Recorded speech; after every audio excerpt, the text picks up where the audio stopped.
and Laurie honored me by calling me and asking me a question. Okay. It was just on September 1st, just 24 days ago, my 88-year-old mother passed away fairly suddenly, and I wanted to honor her at her wake. I have 5 sisters, and my mother kind of had a lot of struggles in her life and so forth, and I wanted to honor her in a way that, it would show her legacy. She had 6 great daughters, one of me, I'm included in that, and 15 grandchildren and 5 great-grandchildren. So she had a lot to be proud of in her life.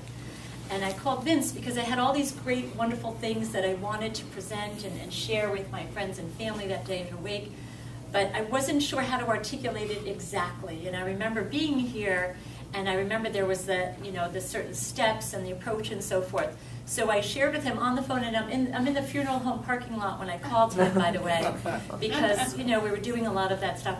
And I said to him, I was in tears. I'm like, I really want to honor my mother, and I really want to be able to do it in an appropriate fashion. And I know you're the man I need to speak with. And he's like, absolutely. You have a pen and paper? I said, yes, I'm ready to go.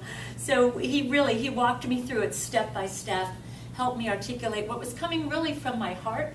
And when I wish you were there that day to see me, but that evening, before the wake in the afternoon and then the evening, I asked for God to give me the good grace to be able to pull it off, and I asked my mother as well to help me, because I really wanted to not fall apart up there and to really honor her.